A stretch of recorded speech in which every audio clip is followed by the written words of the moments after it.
নমস্কার বন্ধুরা, রূপসী kitchen and daily ব্লগে আপনাদের স্বাগত। আশা করছি আপনারা সবাই ভালো আছেন।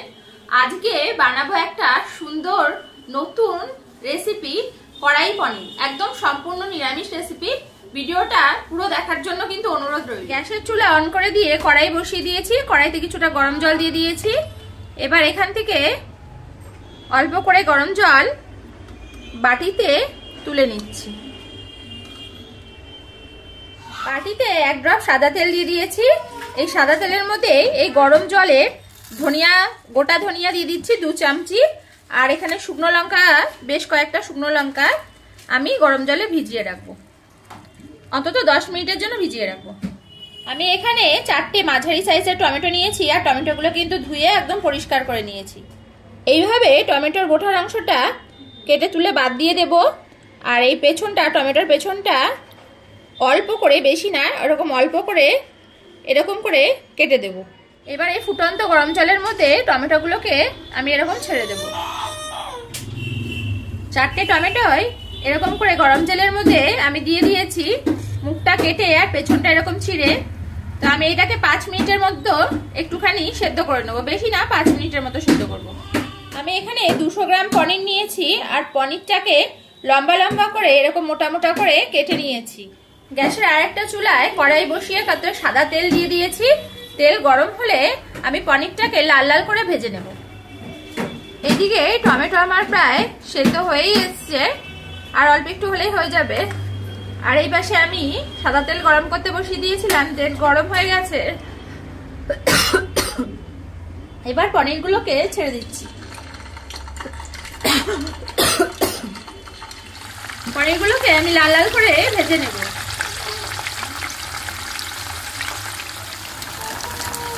এক পিঠ হয়ে গেছে, আমি অন্য পিঠ আস্তে আস্তে করে উল্টে দিচ্ছি। আর এরকম কিন্তু লাল লাল করেই ভেজে নেব। টমেটো সেদ্ধ হয়ে গেছে, আমি তুলে নিচ্ছি। টমেটো সেদ্ধ গরম জলের মধ্যে আমি অল্প করে হলুদ দিয়ে দিচ্ছি, আর একটু লবণ দিয়ে দেব। এবার লবণ আর হলুদটাকে আমি হাতা দিয়ে ভালো করে এরকম করে নাড়িয়ে গুলিয়ে দিচ্ছি। দিয়ে এবার আমি যে পনির প্রথমে 4 পিস ভেজেছিলাম, এই 4 পিস পনির এই জলের মধ্যে, হলুদগুলা জলের মধ্যে, লবণ আর হলুদগুলা জলের মধ্যে চুবিয়ে দিচ্ছি। এইভাবে কিন্তু আমি 10 মিনিট রাখবো। আমার পনির এপিট ওপিট করে একদম লাল লাল ভাজা হয়ে গেছে। এবার আমি এখান থেকে নিয়ে এই যে গরম জলের লবণ আর গরম হলুদ দিয়ে যে গরম জল করে রেখেছি টমেটোমের, ওর মধ্যে দিয়ে দিচ্ছি। টমেটো সেদ্ধ হয়ে গেছে, দেখুন কত সুন্দর সেদ্ধ হয়েছে। একদম এই খোলাগুলো কি সুন্দর উঠে যাচ্ছে, টান দেওয়ার সাথে সাথে দেখুন কি সুন্দর উঠে যাচ্ছে, মনে হচ্ছে একটা ফুল। এই খোসা খোলাগুলোকে আমি ভালো করে ছাড়িয়ে পরিষ্কার করে নেব, এরকম সুন্দর করে পরিষ্কার করে নেব সব কটাকে। গরম জলে যে গোটা ধনে আর শুকনো লঙ্কা ভিজিয়ে রেখেছিলাম, সেটা এখন মিক্সিতে দিয়ে দিচ্ছি। দিয়ে একদম সুন্দর করে পেস্ট বানিয়ে নেব। ধনে আর লঙ্কা সুন্দর করে পেস্ট করে নিয়েছি। এবার দেখুন ঢেলে নিচ্ছি, কত সুন্দর রং এসছে। মশলা বাটার বাটির মধ্যে এই টমেটোগুলো যেগুলো খোসা ছাড়িয়ে রেখেছি সেইগুলো দিয়ে দিচ্ছি। দিয়ে পেস্ট করে নেব, তাহলে আমার ভেতরে যে মশলাটা লেগে রয়েছে সেটাও খুব সুন্দর হয়ে বেরিয়ে যাবে। একটা থালার মধ্যে কটা সাদা জিরে, একটা দারচিনি, কটা গোলমরিচ, একটা বড় এলাচ, 4টে লং, 2টো সাদা এলাচ, আর 2টো সামরিচ, আর এই যে অল্প একটু জয়িত্রী নিয়ে নিয়েছি। কড়াইতে তেল গরম হয়ে গেছে, আমি প্রথমে গোলমরিচগুলো ফোড়নে দিয়ে দিলাম। তারপর দিয়ে দেব 4টে লং, 2টো এলাচ, একটা বড় এলাচ, আর দারচিনি আর জয়িত্রী দিয়ে একটু ভালো করে নেড়ে নেব। গরম মশলাগুলো দিয়ে ভালো করে নাড়া হয়ে গেছে। এবার আমি সাদা জিরে সোমবারে দিয়ে দিচ্ছি। এবার যে লঙ্কা আর ধনে পেস্ট করে রেখেছিলাম, এবার এর মধ্যে বাটি ধোয়া জল আমি দিয়ে দিচ্ছি। দিয়ে ভালো করে নেড়ে নেব। বাটি ধোয়া জলটা দিয়ে মশলাটা আমি সুন্দর করে কিন্তু কষিয়ে নেব।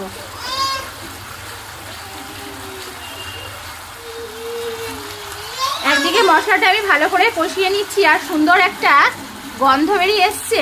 এবার আমি এখানে টমেটো পেস্ট করে রেখেছি, এই পুরো পেস্টটাই আমি কিন্তু মশলা কষার মধ্যে দিয়ে দিচ্ছি। দেখুন কত সুন্দর রং এসছে। এবার এই দুটো মশলাই আমি খুব সুন্দর করে কষাবো। যেহেতু টমেটো আমি দিয়েছি তাই স্বাদের তারতম্যের জন্য অল্প করে আমি এখানে চিনি দিয়ে দিচ্ছি। আপনারা চাইলে নাও দিতে পারেন, তবে এক্ষেত্রে স্বাদের ব্যালেন্স খুব ভালো আসবে চিনি দিলে। এবার আমি চিনি দিয়ে ভালো করে নাড়া দিয়ে দিয়েছি। এবার একটা থালা দিয়ে চাপা ঢাকা দিয়ে দেবো। মশলাটা ভালো করে কষে এসেছে। এবার আমি এর ভেতরে দিয়ে দেব স্বাদ মতো লবণ। স্বাদ মতো লবণ দিয়ে দিচ্ছি। এবার আমি অল্প পরিমাণে হলুদ গুঁড়ো দিয়ে দিচ্ছি আর দিয়ে দেব একদম অল্প করে কাশ্মীরি লঙ্কার গুঁড়ো দিয়ে আমি ভালো করে মিশিয়ে নিচ্ছি। মশলাটাকে সুন্দর করে মিশিয়ে নিচ্ছি। মশলাটা আমার সুন্দর করে কষে এসেছে। এবার যেই জলটা ফুটেছিল টমেটোর জলটা, যার মধ্যে পনির ভেজানো ছিল, সেই জলই কিন্তু আমি আর এক্সট্রা জল ব্যবহার করব না। এই জলটাই কড়াইতে দিয়ে দিচ্ছি প্রয়োজন মতো, যেইটুকু ঝোল করতে হবে সেই পরিমাণ। এইদিকে যে পনিরগুলো আমি ভিজিয়ে রেখেছিলাম দেখুন কি নরম আর তুলতুলে হয়েছে একদম। এই পনিরগুলো কিন্তু আমি এবার একটা একটা করে এই ঝোলের মধ্যে দিয়ে দেব। এই সবগুলো পনিরই এই গ্রেভির মধ্যে সুন্দর করে দিয়ে দেব। দিয়ে মিডিয়াম আঁচে রেখে আমি এটা 5 মিনিটের জন্য ঢেকে দেবো। একদম লোতে করে দিয়েছি এখন, দিয়ে থালা চাপা দিয়ে দিচ্ছি। এবার আমি এর উপরে 1 চামচ মতো দেশি গরুর ঘি দিয়ে দিচ্ছি আর অল্প করে জায়ফল ঘষে দেব। তৈরি হয়ে গেছে আমার অসাধারণ স্বাদের কড়াই পনির। দেখুন কত সুন্দর রং এসছে, এত সুন্দর রং এসছে।